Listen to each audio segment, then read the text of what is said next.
go to syllogism. Syllogism. Syllogism What is syllogism? is basic. It is the foundation of philosophy. What is that? Syllogism consists of three statements: the major premise, the minor premise, and the conclusion. So it means if the major premise is proven, Okay. the minor premise is proven, necessarily the conclusion follows. The conclusion cannot be prevented if it is proven that the major and the minor premise are all proven. So the simplest as a pattern, Romulo. men are mortal. That is, men die. Right. Men are mortal. A is not a man. Therefore, A is not mortal. Question: if the first premise is true and the minor premise is true, does the conclusion necessarily follow? Siguro ba ang conclusion? Men are mortal. See? What's that? Men are mortal. It's not. A is not mortal. Mortal. Therefore, A is not a man. Really. Meaning, even if the premises are all true, the conclusion does not follow. Di ba nila? What is a syllogism? A syllogism that is valid is one whose major premise and minor premise are all true. Yeah, pag yung men are mortal, A is not a man, therefore A is not mortal. Wrong. Because the major premise and the minor premise may be all true, but the conclusion does not follow. Why is that so? Men are mortal. A is not man. See? Does it follow that A is not mortal? Wrong. The major premise and the minor premise may be all true, but the conclusion does not follow. Pero kung men are mortal, A is a man, therefore A is mortal. Valid. Valid. Meaning, if the major premise is proven true and the minor premise is proven true, the conclusion cannot be avoided. Christian. Timan niya, unsay valid syllogism, one whose major premise and minor premise necessarily prove the conclusion. Necessarily. Siguro yun, di mo ma-prove, di mo conclusion. If it does not necessarily prove, the argument is a fallacy.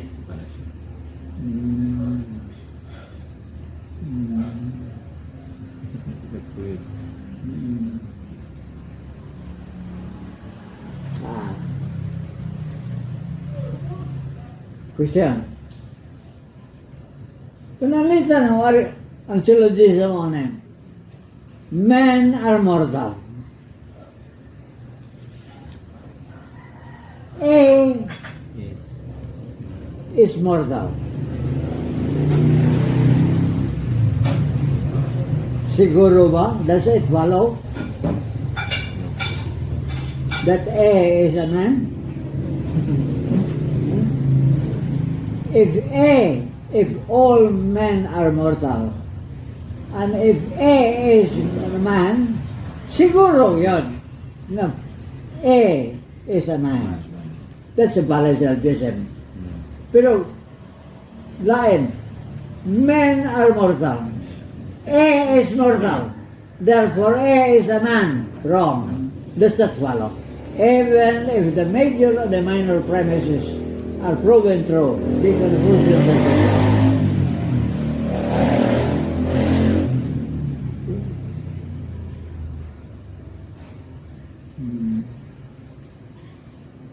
karon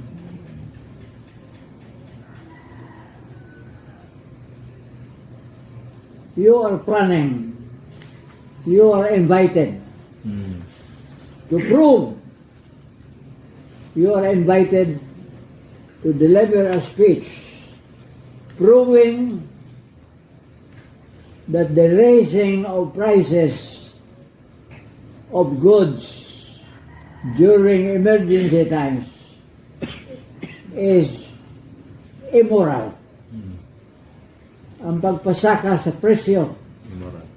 sa panahon sa kalisod is a sin against justice. Mag-prove ka na ang pagpasaka sa mga presyo sa panahon sa kalisod immoral. It's sinful. It's against God.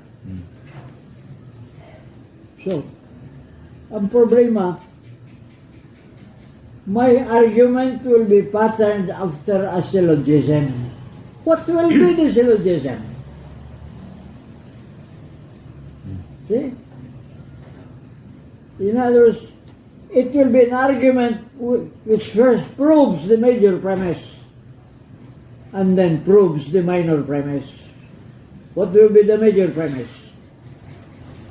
You might say,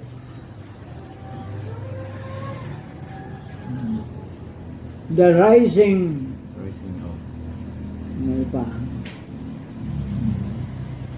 all evils, tanang dautan, any evil that takes advantage of poor people is sinful against God. Major premise na, minor premise. The raising of prices of goods during hard times is immoral against God. Alright. Unsa mga argument mo na? Any evil that takes advantage of poor people is immoral. The raising of prices of goods during hard times is taking advantage of people in need. Therefore, the raising of prices during hard times is immoral. It's against God. Muna ang pattern.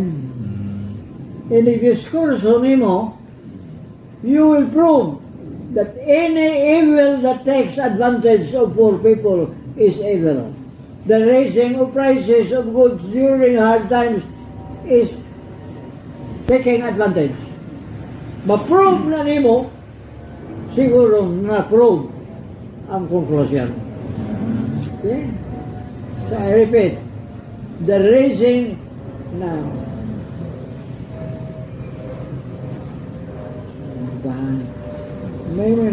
evils that take advantage of the poor people is immoral.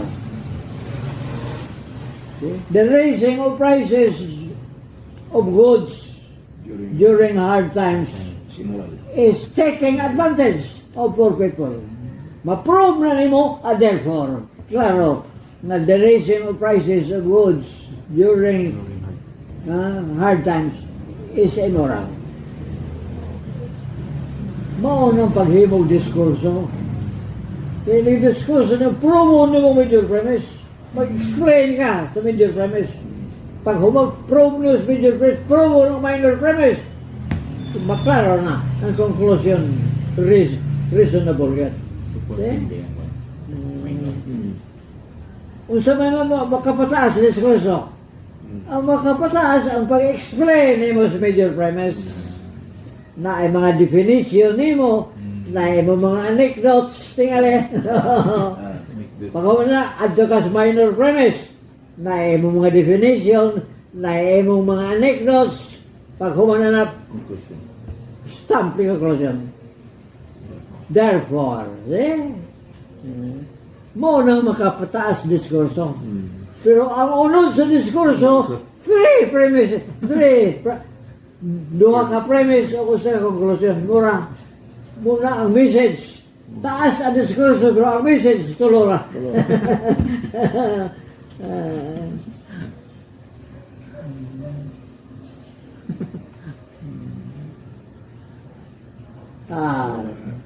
Danon ba? Kana syllogism gitawag na categorical.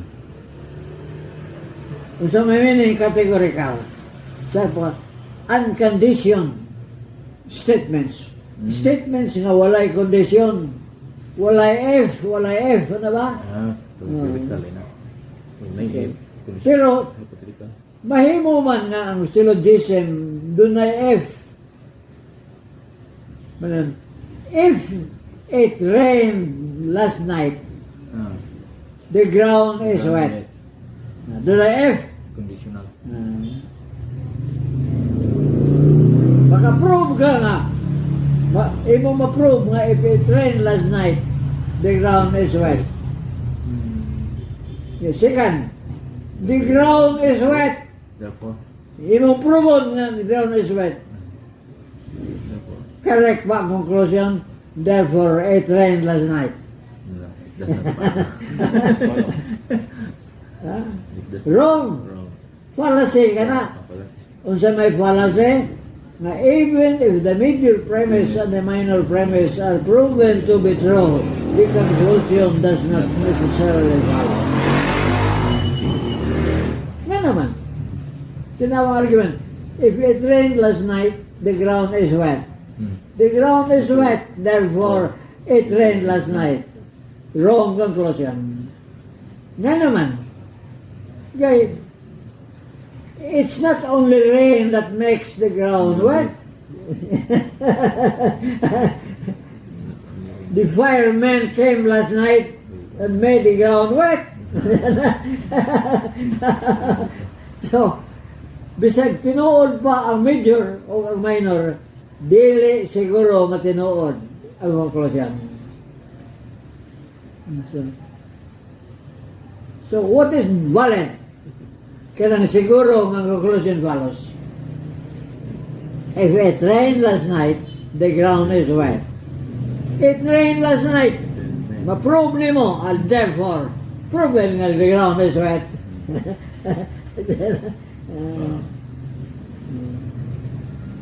Sa ito pa, fallacy, kung ang minor premise denies, rejects, denies the major premise, and the conclusion admits the minor premise. See? Palitan. If it rained last night, the ground is wet. The ground is wet, therefore it rained last night. Wrong. Even if the premises are all true, the conclusion does not necessarily, does not siguro, does not follow. Then,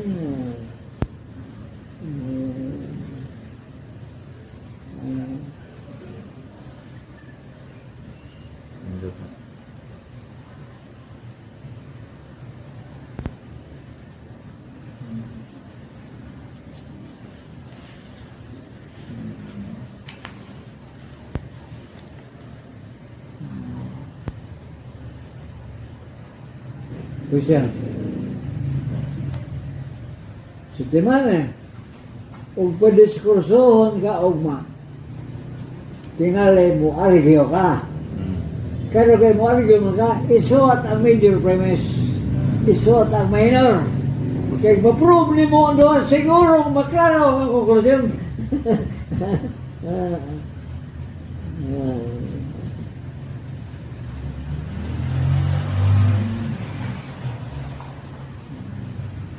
Panalitan sa inyong baryo, panalitan doon ay tigong you are challenged to prove that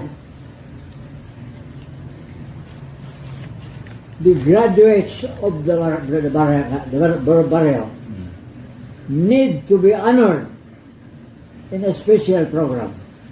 Yeah? The graduates, the college graduates, in your barrio or in your barangay need to be honored, special honor. Paghimo kang syllogism aron in ika-claros major premise o minor premise, conclusion cannot be avoided. What may be your major premise?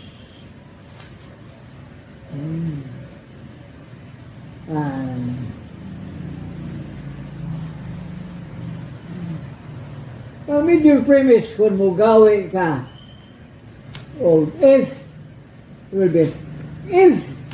the graduates of our barangay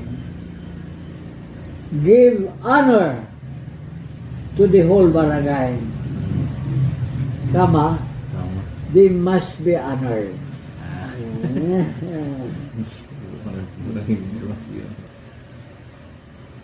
Minor premise, the graduates from your barangay give honor to the barangay. Therefore, they need to be honored in a special program.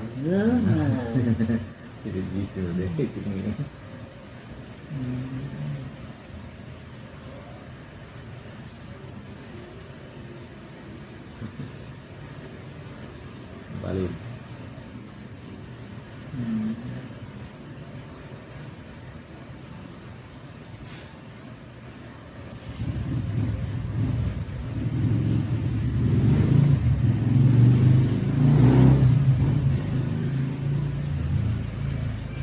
Pero, imong proven na Japan was right in the declaration of war. Japan was right in the declaration of war. The last World War. Kung sa may major premise na to. Alright. Mugawi ka sa if Japan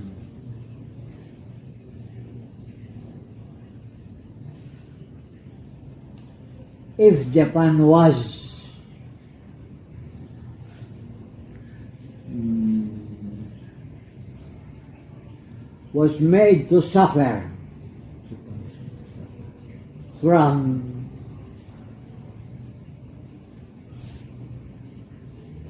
selfish policies of the United States, then Japan was right in declaring war.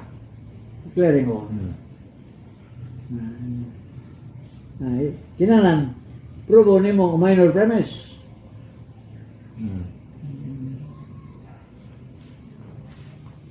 Japan, sa itong major? If Japan Was made to suffer no? from the selfish. from the selfish of United Japan States. was right in declaring war. Second premise, Japan was made to suffer.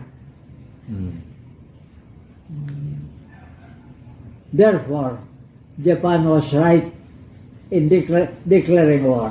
Valid. Probo nimo. Ya, tira. Ang mga tao na sa pag-prove. Probo ng major weapons. Japan could no longer buy iron from any country.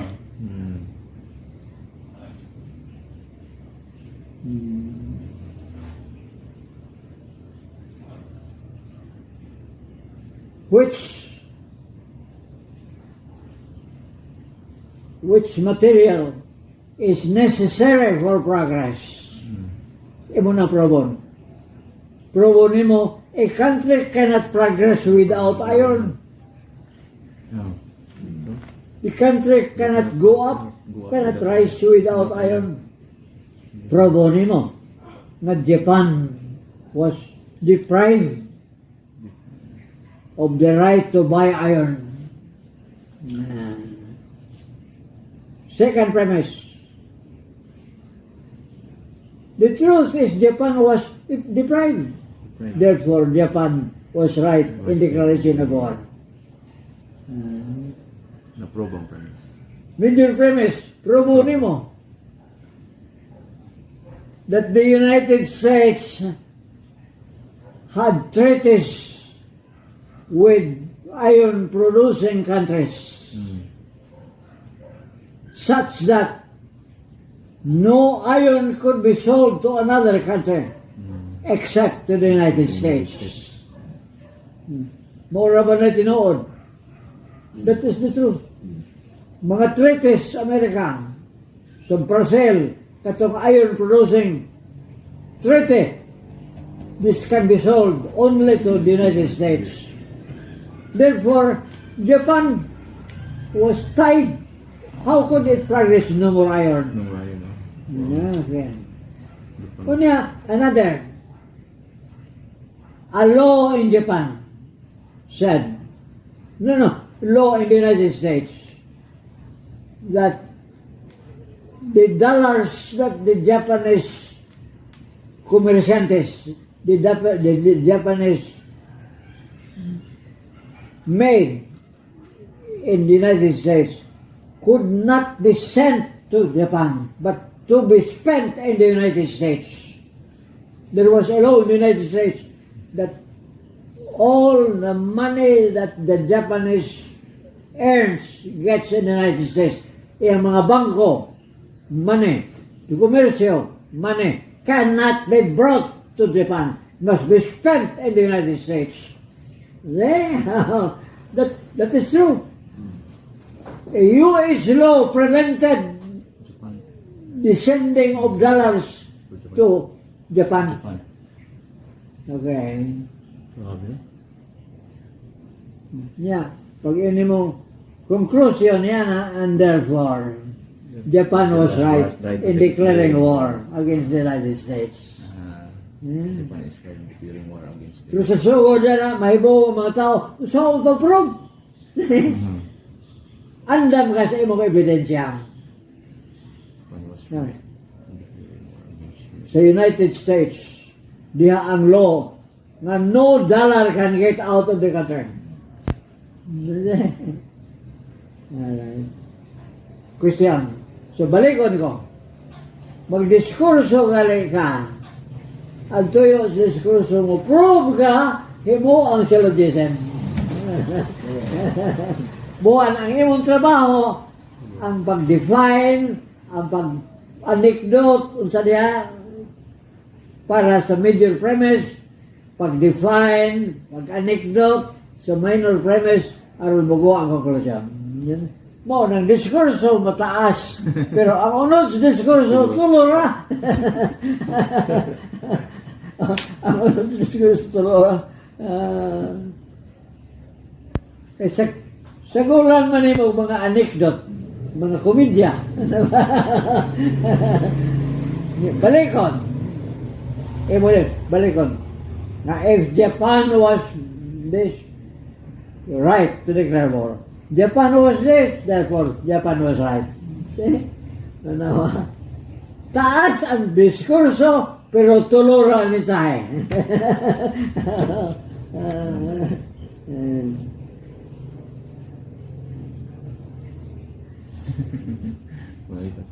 Alright.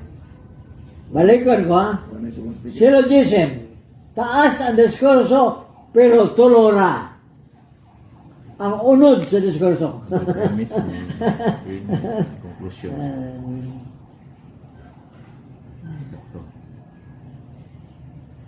Sa sunod, imong sunod. Katong valid ang invalid mo valid. Syllogism. Fallacy ba? Fallacy. Ah.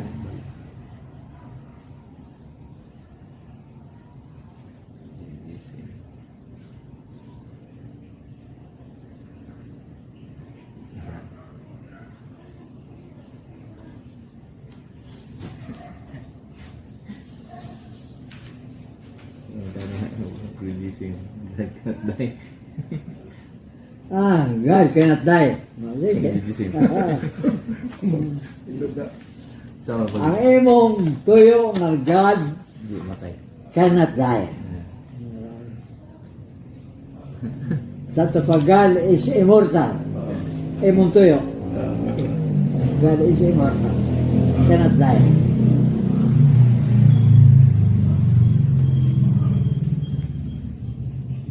Middle premise. If God is infinite, God cannot die. Will not die. Will not die. Is immortal. If he is infinite. Minor premise, God is infinite, therefore God cannot die. Immortal. Valid. Taas-taas ng diskurso Nga naman, ngayon ka na, if God is infinite, it cannot die. It does not die. Okay? Imong problem, define mo mong infinite. What does infinite mean? Define ka. Infinite, no limit. Infinite, no limit, no boundaries.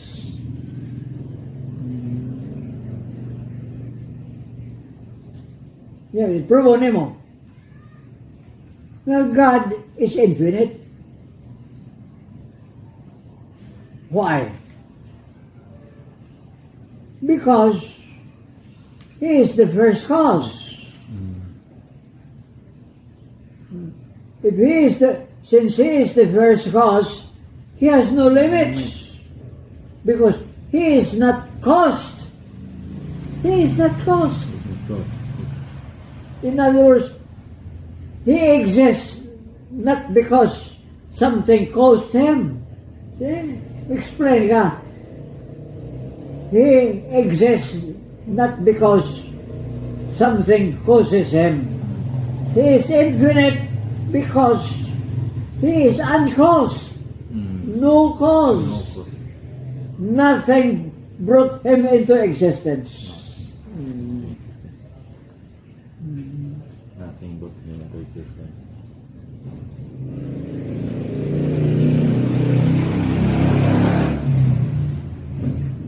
Nothing brought Him to existence. He is not finite. He is not infinite. He is finite. If God is cause, He is not finite. He is finite. But He has no cause. Therefore, He is infinite. Dili infinite. Infinite. Finite. Finite. Infinite. Finite. Finite, do no limit. Infinite, no limit. No limit. Finite. Okay.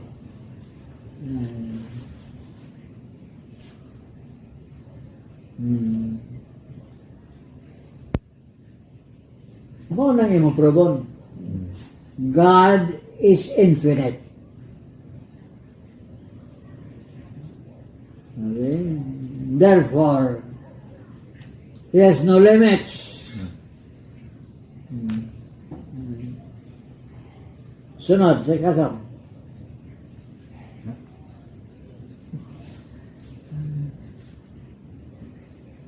Sleeping set.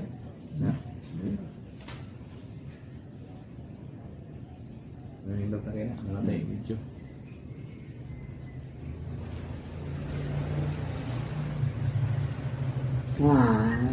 Kailangan ang pangutanan. unsa man ang katarungan sa mga atheist. Oh, ano? Atheist ang dili mo tuong doon na Diyos. Unsa may katarungan nila na dili sila mo tuong. Hmm. Because you have to destroy their beliefs. Unsa may ilang katarungan.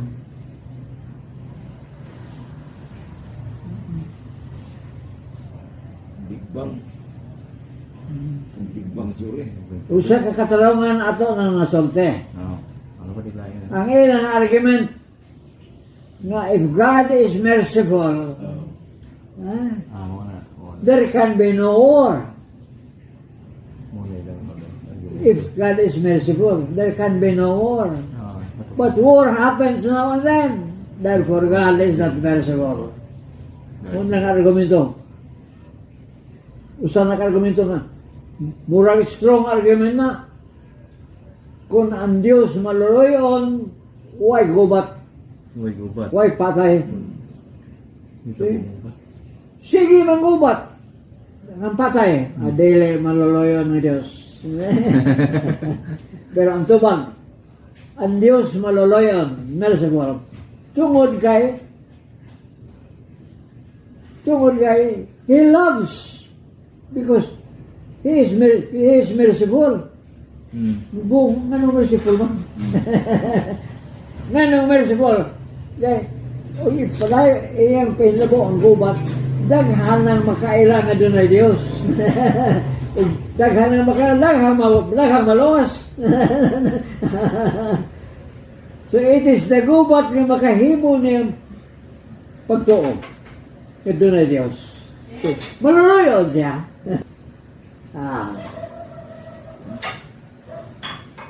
Unsa pa, pangutanan.